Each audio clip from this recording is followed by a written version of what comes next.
말씀입니다.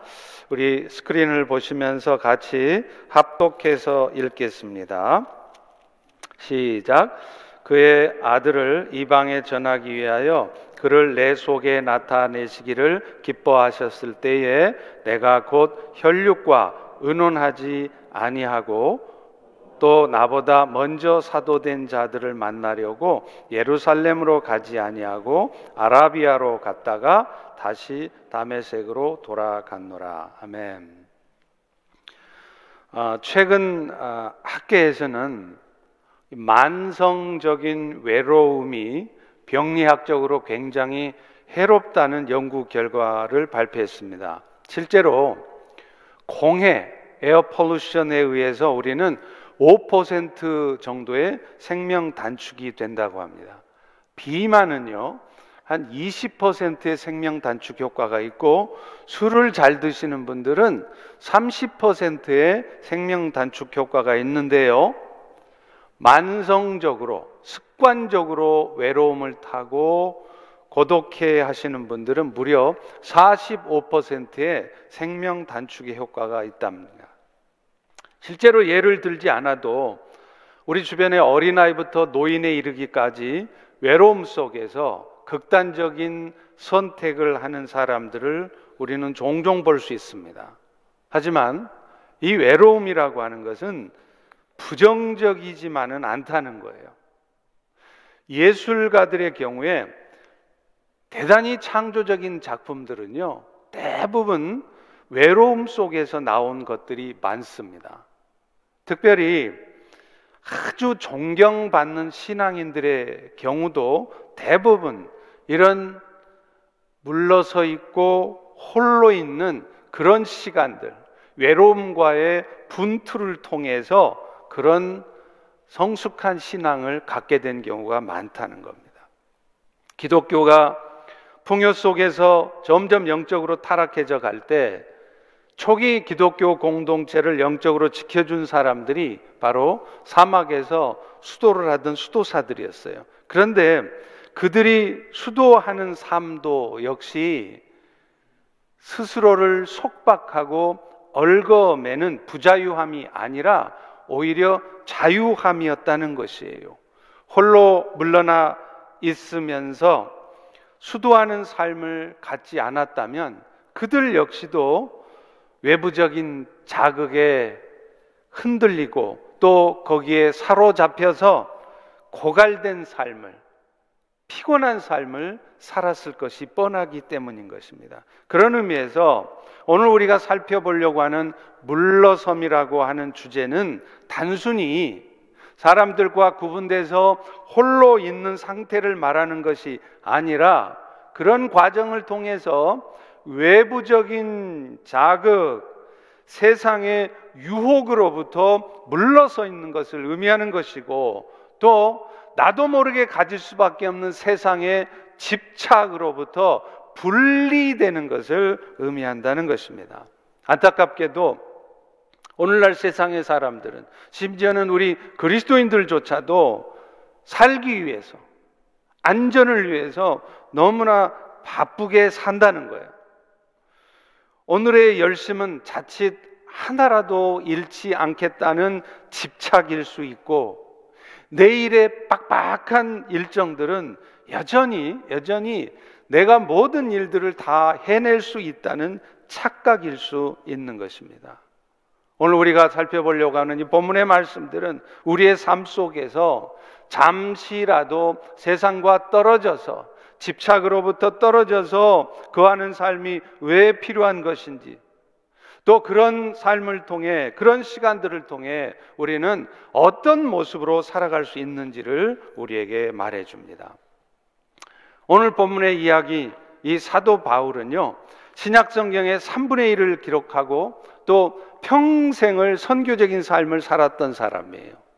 그런데 이런 바울도 그의 삶의 출발, 구체적으로는 사역의 출발은 홀로 거했던 독거의 삶이었다는 거예요. 세상과 분리되고 스스로 혼자 거하는 삶의 시간을 가진 이후에 그의 삶이 급격하게 변했고 사역을 본격적으로 할 수 있었다는 거죠. 오늘 본문 갈라디아서 1장 16, 17절에 보십시오. 그의 아들 예수 그리스도를 이방에 전하기 위해서 그를 내 속에 나타내시기를 기뻐하셨을 때에 내가 혈육과 의논도 안 하고 그 중요한 일을 가족들과 얘기 안 하고 또 나보다 먼저 사도된 훌륭한 선배 목사님들 있는 예루살렘으로 가지도 않고 먼저 아라비아로 갔다는 거예요. 바울이 이방인들에게 복음을 전하는 사도가 되는 과정에서 하나님께서 하신 일은 가장 먼저 바울로 하여금 사도들을 만나게 하는 게 아니라 이 중대한 문제를 가족들과 진지하게 토론하게 만든 것이 아니라 먼저 사람들로부터 분리되게 하셨다는 겁니다. 그는 이것을 혈육과 의논하지 않고 또 구태여 예루살렘에 있는 사도들을 만나러 가지 않고 대신 아라비아로 갔다는 것으로 설명을 합니다. 여기서 그가 갔다고 하는 이 아라비아는 매우 광범위한 지역입니다. 그래서 성경학자들도 정확히 그곳이 어딘지는 알지 못합니다. 다만 그가 돌아갔다고 하는, 사진에 보면 제일 위에 나오는 다메섹이 있죠? 다마스커스. 그 다메섹에서 그리 멀지 않은 그 언덕이었을 것이라 추측합니다. 어쩌면 바울이 말한 이 아라비아는 특정한 지역을 의미하는 것이 아니라 세상의 삶과는 구별되어 있는, 때로는 쓸쓸하고 고독하지만 광야와 같은 그런 삶을 상징적으로 표현한 것일 수 있습니다. 어찌되었든 바울은 다메섹에서 예수님을 만남으로 해서 그의 삶의 방향이 완전히 바뀌었어요. 세상을 향해서 열심히 가던 바울이 주님을 만나고 나니까 이제는 세상이 아니라 주님을 향한 삶으로 바뀌었던 것입니다. 그런데 그렇게 예수님을 만났다고 해서 한 번만에 곧바로 바울의 삶이 완전히 뒤집어진 것은 아니었다는 거예요. 그래서 하나님은 바울로 하여금 그 계시의 말씀들을 더 깊이 이해하고 특별히 그 말씀들이 바울의 삶에도 구체적으로 나타나도록 하기 위해서 또 다른 시간을 갖게 했던 것입니다. 그리고 그런 시간을 위해서 바울이 보냈던 장소는 세상의 것들과 또 심지어는 사람들로부터도 분리되는 그런 곳이었습니다. 그래서 그곳에서 오직 하나님과만 깊은 만남을 가질 수밖에 없고, 그래서 그 결과 자신에게 주어진 특별한 하나님의 계시, 곧 이방인들을 향한 하나님의 뜻을 그는 발견하게 되었던 것입니다. 다시 말하면 도움을 받기는커녕 구원할 영혼조차 없는 광야로 하나님은 그를 내몰아서 그로 하여금 세상의 모든 집착, 세상살이에 열심을 내고 있는 그 삶으로부터 물러나서 성령님과 깊은 영적 대화를 나누게 한 것입니다. 그래서 그런 시간들이 결국은 바울로 하여금 평생을 뒤도 돌아보지 아니하고 오직 주님만을 향해서 헌신하며 수고하다가 마침내 순교의 제물로 자기의 몸을 드리게 하는 원동력이 되었다는 것입니다. 그에게 있어서 아라비아는 세상의 집착으로부터 벗어나 하나님과 홀로 독대하는 물러섬의 장소였고, 세상의 영혼들을 환대하기 원하시는 하나님의 뜻을 붙드는 곳이었습니다. 자, 그런데요, 이런 시간들은 우리 인생에 한 번으로 끝나는 것이 아니었다는 거예요. 그리고 그런 시간들은 때때로 내 스스로의 결단으로 이루어진 자발적인 분리나 격리가 아니라 비자발적으로 하나님께서 강제적으로 어쩔 수 없이 갖게 하는 그런 시간들이 있다는 것입니다. 대표적인 예가 사도 바울이 빌립보 감옥에 투옥되는 일이었습니다. 사도행전 16장에 보면 그는 빌립보에서 복음을 열심히 전하다가, 그러니까 주의 일을 열심히 전하다가 감옥에 갇힙니다. 내일 일을 알 수 없는 깊은 감옥에서 바울은 그야말로 세상과 완전히 분리된 시간을 가질 수밖에 없었죠. 그런데 이것은 분명하게 하나님께서 하신 일이었다는 거예요. 바울이 선교를 지혜롭지 못하게 해서 부주의해가지고 겪게 된 일이 아니었다는 것입니다. 그러니 바울도 얼마나 억울하고 답답했겠습니까? 그는 그저 귀신에 쓰여서 점을 치는 여종에게서 귀신을 쫓아내준 것밖에는 한 것이 없습니다. 그런데 그것 때문에 어떻게 보면 하나님이 기뻐하시는 일을 한 그 일 때문에 억울한 누명을 쓰고 지금 감옥에 갇혀 있는 것이에요. 바울 역시 어쩌면 그곳에서 사역을 더 이상 할 수 없는 것은 물론이고 이제 자기 인생을, 생명을, 삶을 마감해야 될지도 모른다는 두려움과 안타까움이 있었을지도 모릅니다. 당연히 그렇지 않겠습니까? 바울은 속으로 생각했을 거예요. 하나님, 내가 죽는 것도 죽는 거지만 내가 해야 될 일이 태산인데 왜 하필 저를 이곳에 갇히게 하십니까? 더 많은 곳을 다니며 더 많은 사람들에게 복음을 전해야 할 텐데 왜 저를 꼼짝도 못하게 이렇게 묶어놓고 계십니까? 그런 생각을 했지 않겠습니까? 그러나 그 상황 속에서 벗어나려고 하는 어떤 시도도 할 수도 없었고 소용도 없었습니다. 그야말로 아무것도 할 수 없는 상태에 빠진 것이죠. 그는 결국 이 깊은 감옥에서 다시 한번 모든 것을 내려놓을 수밖에 없었어요. 내가 지금까지 나름대로 내려놓고 살았다고, 내 나름대로는 포기할 것 포기하며 살았다고 자부하고 살았는데 하나님, 아직도 내가 포기하지 않은 게 있었군요. 이제 정말 다 내려놓습니다. 그렇게 모든 것을 내려놓고 주님을 바라보며 주의 은혜를 구할 수밖에 없었다는 거예요.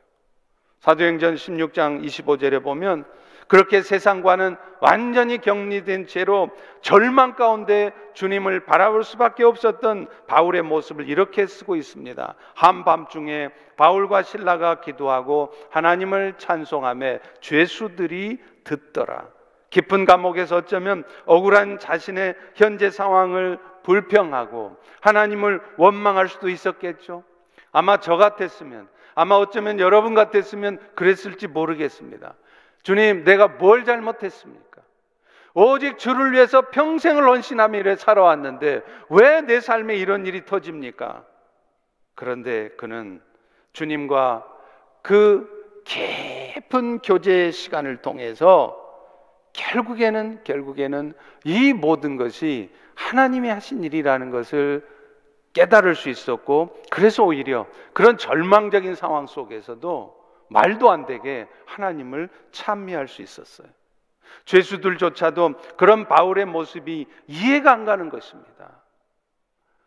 그래서 바울이 하는 기도 소리, 찬송 소리를 귀 기울여서 listening to them, 귀 기울였다고 하지 않습니까?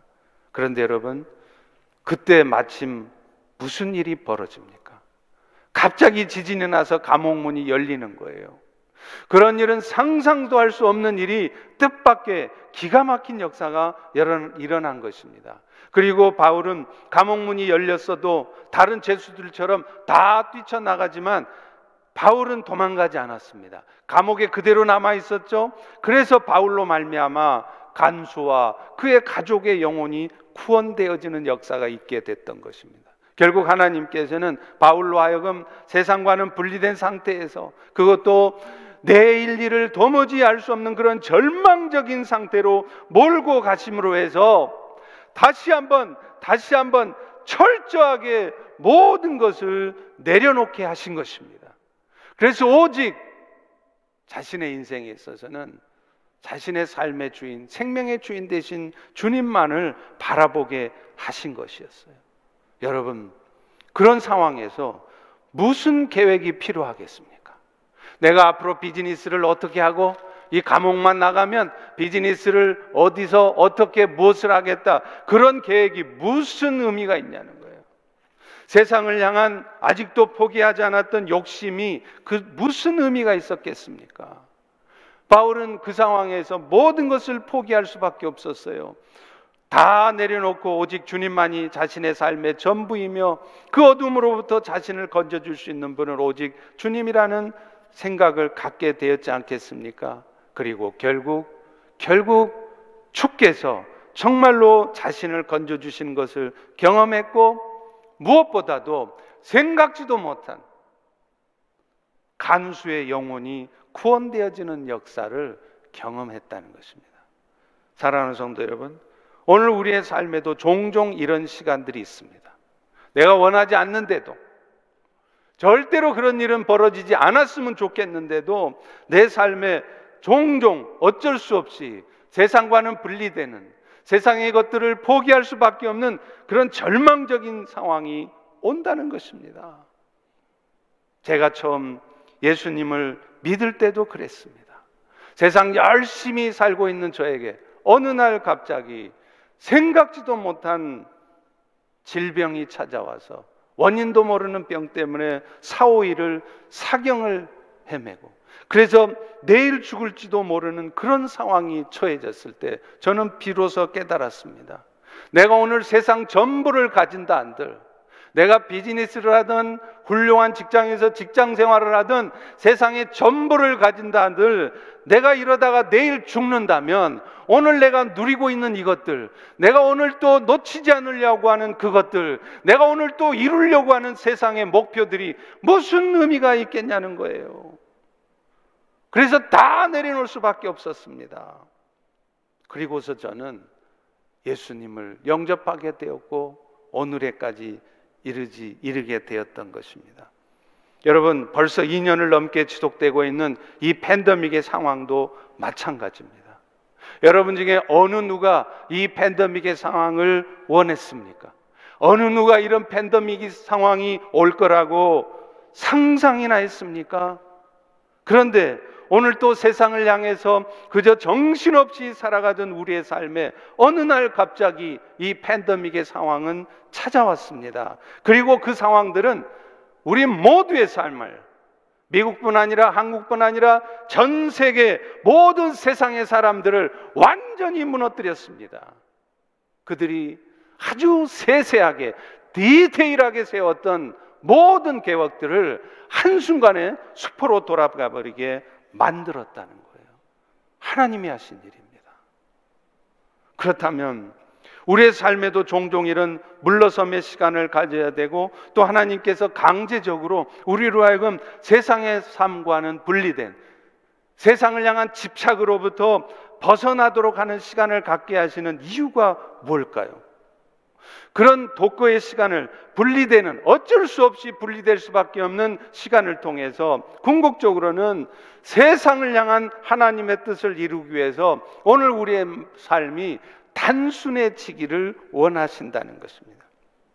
오늘 또 우리는 세상을 향한 욕심을 포기하지 못한 채로 열심히 살아야 된다는 핑계로 몸을 망가뜨리면서까지 그저 열심히 세상의 것들을 모으기만 힘쓰고 있을 때, 하나님은 우리에게 단순한 삶을 연습하도록 하기 위해서 우리의 삶에 강제적으로 그런 분리의 시간들을 주시는 거예요.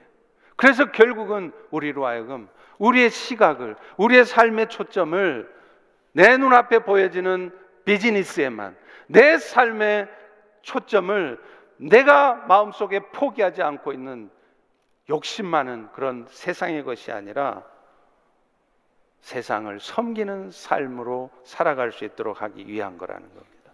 실제로 그런 하나님의 의도를 잘 알았기 때문에 자기들 스스로 독거하는 삶을 살았던 수도사들이 있지 않습니까? 그래서 그들이 이 독거하는 삶을 살면서 철저히 훈련한 게 뭔지 아십니까? 가장 먼저 그 수도사들이 훈련했던 것이 삶의 단순성이었어요. 우리는 너무나 복잡하게 살지 않습니까? 집에 가보아도 웬 살림살이들이 그렇게 많은지요. 그러나 수도사들은 그런 자발적인 독고의 삶을 통해서 가장 먼저 단순하게 살고자 노력했다는 거예요. 너무나도 초라하고 단촐한 방에서 살았고요.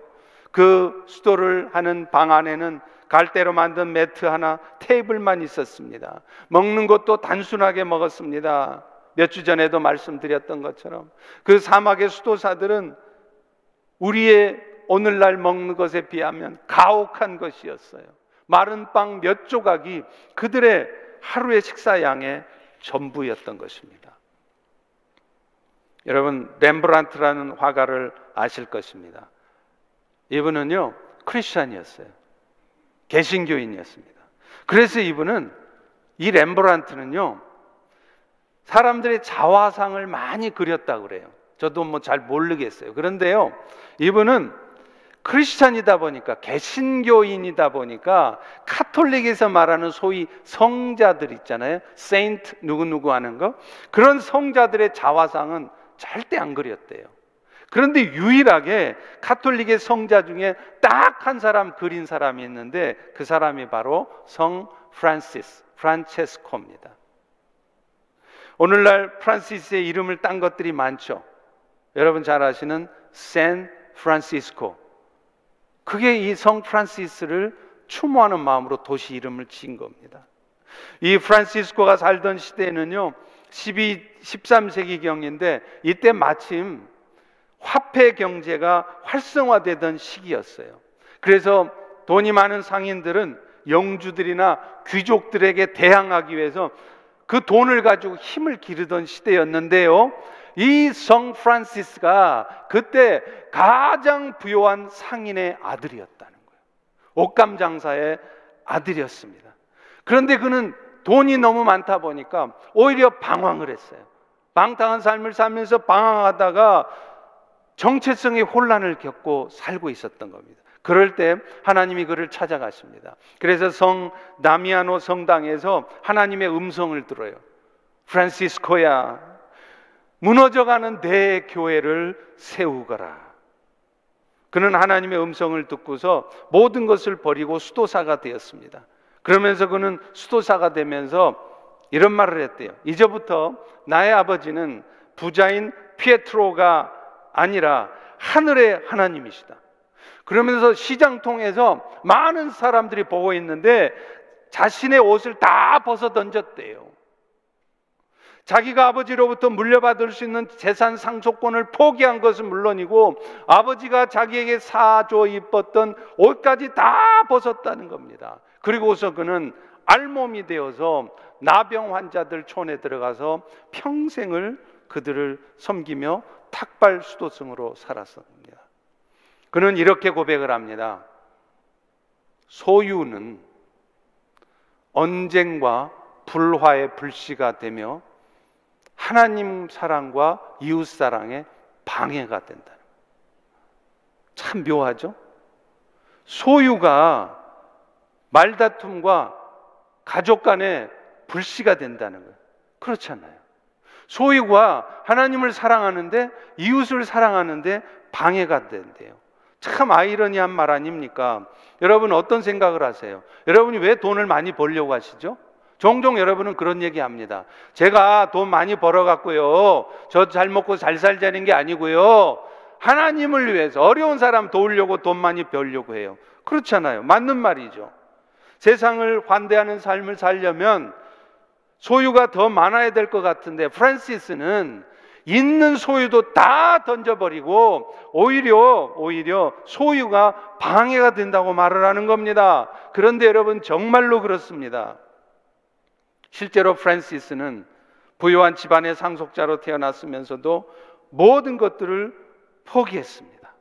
부모로부터 받은 재산을 가지고 더 많은 사람들을 돕고 그래서 더 많은 일을 할 수 있었을 텐데도 말이죠. 그런데 그렇게 자기가 물려받을 수 있는 재산도 다 던져버리고 심지어 옷도 벗어던진 채로 평생을 나병 환자들과 함께 살았던 프란시스의 삶을 보고서 중세 시대에 수많은 사람들이 죽게 돌이켜졌다는 거예요. 그가 가진 소유로 많은 사람들을 돕는 것 때문에 수많은 사람들의 영혼 구원의 역사가 일어난 것이 아니라 아무것도 없는 알거지였지만 그런 모습으로도 평생을 이웃을 섬기는 그 사람의 모습 때문에 수많은 영혼들이 주께로 돌이켜졌고, 그래서 그의 이름이 오늘 또 이렇게 기념되어져서 샌프란시스코라는 도시 이름이 있는 것입니다. 여러분, 사실 알고 보면요, 우리 주님께서도 그러셨더라고요. 세상을 환대하는 삶을 살기 위해서 그분은 이 땅에 오셔서 세상의 것들을 다 모으지 않으셨어요.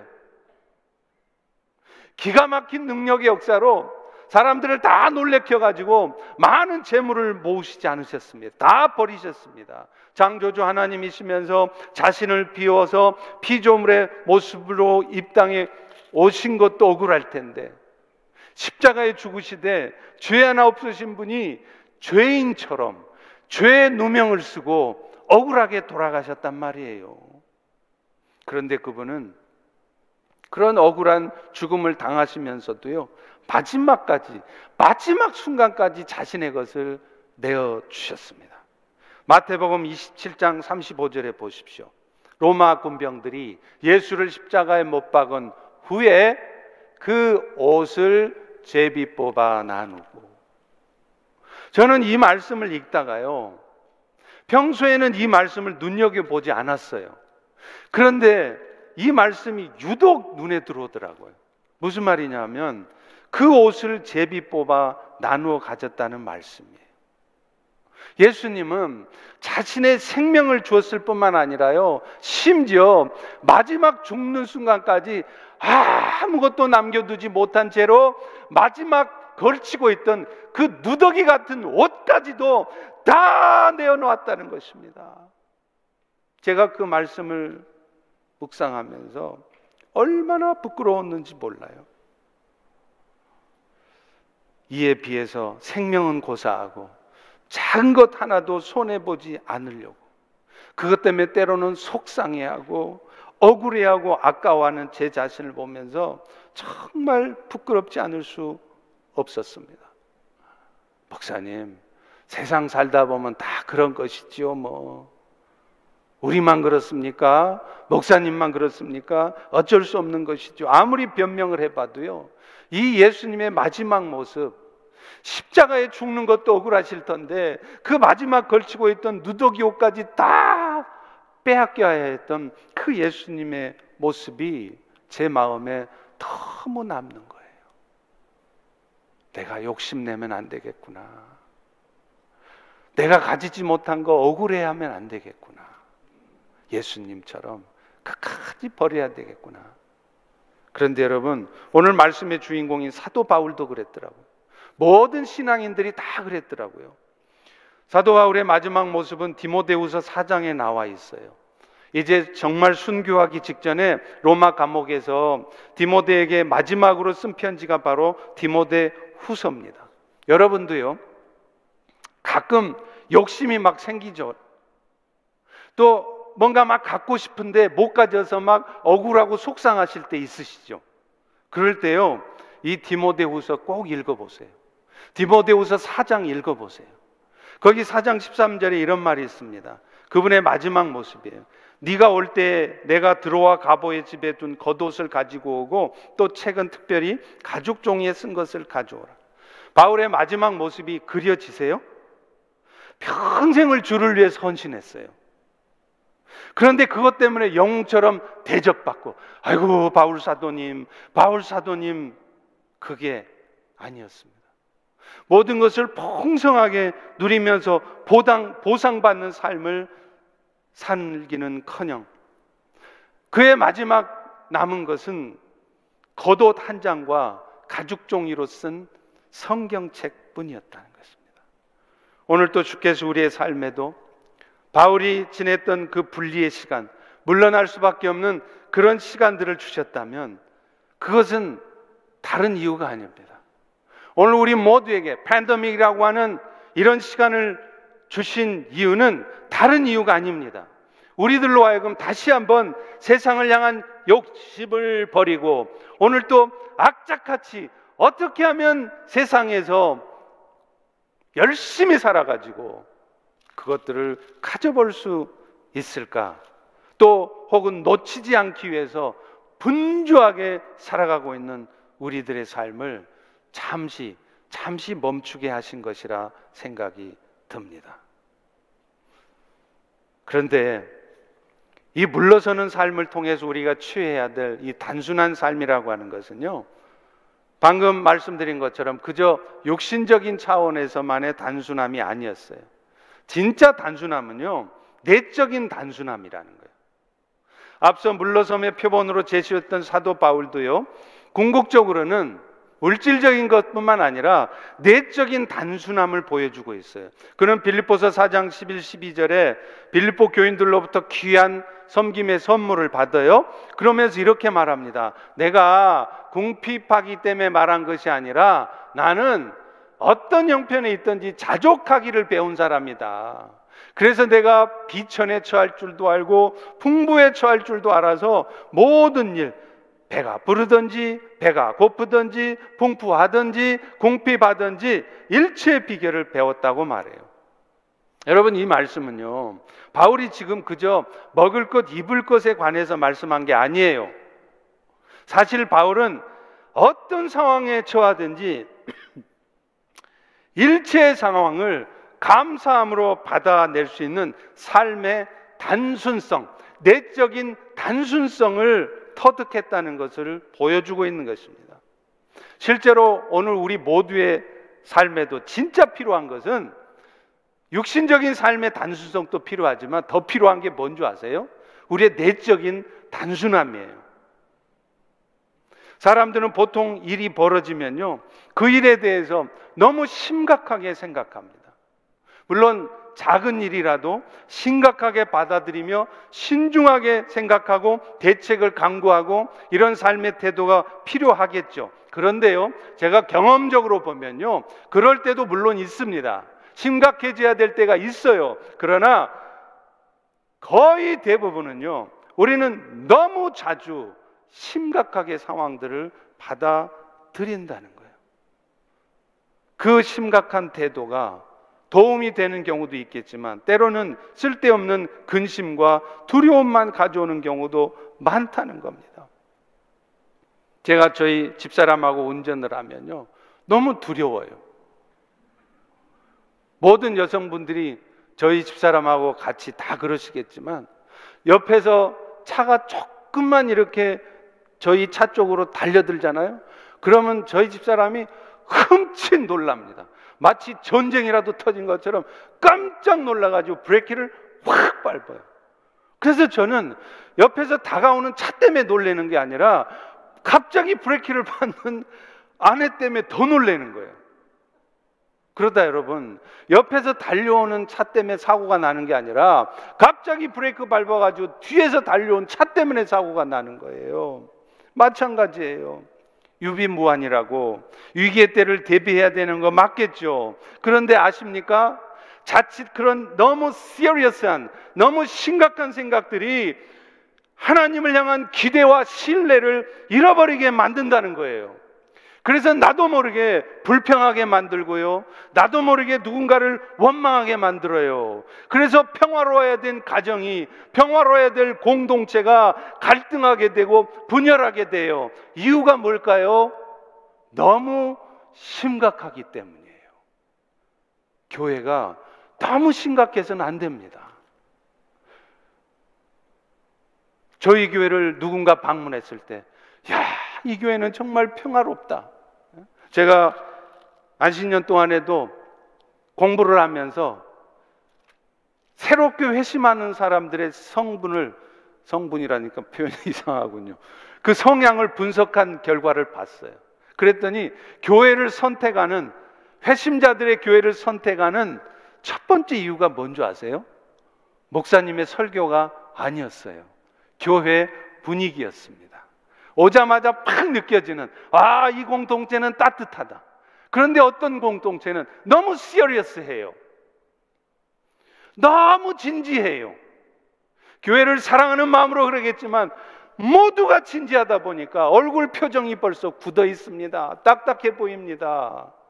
그러니 교회 공동체가 평화의 공동체, 천국 공동체, 은혜의 공동체가 아니라 쌀쌀맞은 표정들, 지나치게 시리어스한 사람들의 판단과 정죄가 난무하고, 그래서 결국은 불평과 원망과 갈등만 가득하는 그런 공동체가 돼버리고 만다는 거예요. 그래서 히브리서 기자는 히브리 3장 1절에 이런 말씀을 합니다. 우리의 믿는 도리의 사도이시며 대제사장이신 예수를 깊이 생각해라. 또 뒤에 가면요, 믿음의 주요 온전케 하신 이 예수를 바라보라. 이 말씀을 영어로 보십시오. Fix your thoughts on Jesus. Fix your eyes on Jesus. 여러분의 눈에 어설퍼 보이는 삶의 상황에 너무 많은 눈을 두지 마시라는 거예요. 너무 심각하게 걱정하고 너무 심각하게 고민하지 마시라는 거예요. 그 시간에 차라리 fix your eyes on Jesus. 여러분의 생각을 예수님께 고정하라는 거예요. 주께서는 지금 이 순간에도 여러분의 삶에 버려놓으시는 모든 일들 가운데에서도 당신이 하셔야 될 일을 잊지 않고 계십니다. 여전히 자신이 하셔야 될 일을 하고 계세요. 그런데 왜 여러분이 걱정합니까? 왜 여러분이 나서서 심각하십니까? 사실은 다 잘해주고 계시는데 우리가 날린 거예요. 마치 큰일 난 것처럼 심각하게 고민하고 심각하게 걱정해요. 그런데 아십니까? 심각하게 고민해봐야 문제만 더 심각해집니다. 너무 복잡하지 않게 생각하는 것이 오히려 온전한 헌신을 가져오고요, 순종을 가져와요. 저에게 많은 영향을 끼쳐주신 선교사님 한 분이 계신데요, 그분이 한 번은 다른 친구 목사님과 비행기를 탔어요. 근데 비행기 타자마자 승무원이 뭐 영어로 멘트를 하는 거예요. 어나운스먼트를 하는데 쏠라쏠라 하니까 이 목사님이 어이, 당신 저 승무원이 지금 뭐라 그러는지 알아? 그러니까 이 목사님, 선교사님이 다 알아듣지. 내가 당신 영어 실력을 아는데 알아들었다고? 뭐라 그러는데? 그러니까 이렇게 대답을 하는 거예요. 저게 전부 다 예수 잘 믿으라고 그러는 말이야. 우스갯소리 같지만요, 여러분 실제로 그렇게 사셔야 돼요. 뭘 그렇게 알아듣지도 못하는 어나운스먼트를 막 알아들으려고 하십니까? 뭘 알 수도 없는 것들을 막 들이받아 가지고 다 알아내고 다 해결하려고 하십니까? 어설픈 실력으로 함부로 판단하고 어설픈 실력으로 염려, 근심, 원망하다가 갈등이나 하고 분열하지 마시고 다 예수 잘 믿으라고 하는 일이야, 하나님이 우리 잘해주시느라고 하는 일이야, 그렇게 결론을 잡으시란 말이에요. 그래서 이분은 실제 그렇게 살아요. 그래서 친구 목사님이 교통사고 나서 팔, 다리 다 깁스하고 이렇게 뒤집어져 누워져 있는데 거기 가서 병문안 가서 위로의 말을 해야 될 분이 감사합니다 하나님. 그러니 얼마나 화가 나겠어요. 아이고 자네 이게 웬일인가 걱정해 줘야 되는데 감사하대요. 교통사고 난 게 감사하대요. 왜 그래요? 결론을 잡고 있기 때문에 그래요. 여러분, 이쪽 문이 닫혀지면 하나님은 저쪽 문이 열려지도록 이미 준비하고 계세요. 여러분 걱정 안 하셔도요, 이미 다른 문 열라고 다 준비하고 있어요. 내가 나서서 막 걱정하는 거예요. 실제로 그런 일이 있었습니다. 어떤 분이 공원에서 산책을 하다가 큰 나뭇가지가 머리 위에 떨어졌는데요, 병원에 실려갔습니다. 신앙생활하던 아내도 걱정이 태산인 거예요. 왜 이런 일이 생겼냐고, 무슨 날벼락이냐고. 근데 이분이 병원에 실려가서 입원실로 들어갔는데 놀랍게도 그 병실 바로 옆 침대에 평소에 알고 지내던 목사님이 들어와 계셨어요. 오랫동안 알고 지냈어도 평소에는 깊은 이야기를 못 나눠보다가 입원해 있으니까 할 얘기가 없으니까 예수 그리스도의 복음을 전하고 전해 들었고, 그래서 거기서 예수님을 영접했어요. 아내 입장에서는 무슨 날벼락인가 싶은데 알고 보니까 그 아내가 오랫동안 기도하던 기도가 비로소 그 일을 통해서 응답된 것입니다. 여러분, 오늘 또 우리의 삶에 물러서 있어야 되는 상황을 하나님이 주셨다면 그것은 이유는 딱 하나예요.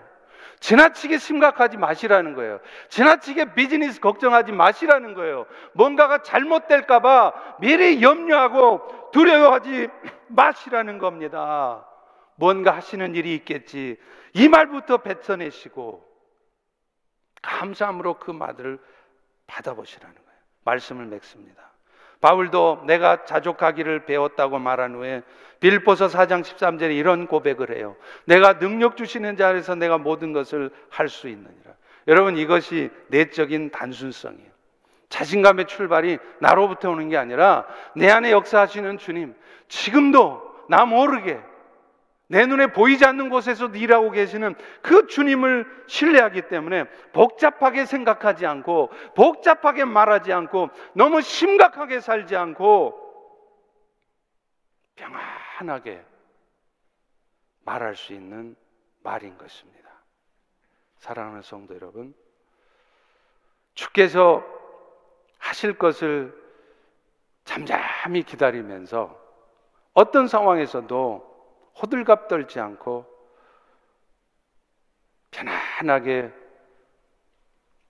주님이 하시는 일이 있겠지, 그렇게 말할 수 있는 여러분 되시기를 바랍니다. 이것이 바로, 이런 삶의 단순성이 진짜 세상을 섬기고 온 자들이 가져야 될 선교적 영성입니다. 기도하겠습니다. 하나님, 오늘도 우리는 세상을 너무 시리어스하게 살아가지 않는지 돌아봅니다. 때로는 우리의 삶을 너무 경박스럽게 가볍게 생각하지 않고 진지하게 고민해야 될 때도 있지만 우리는 너무나 자주 너무 심각하게 살아갑니다. 오늘 이 시간 그런 우리의 삶을 다시 한번 돌아보게 하시고 정말로 주님이 일하심을 먼저 붙들고 단순하게 말하고 단순하게 살아가는 우리 모두 되게 하여 주옵소서. 예수님 이름으로 기도합니다. 아멘.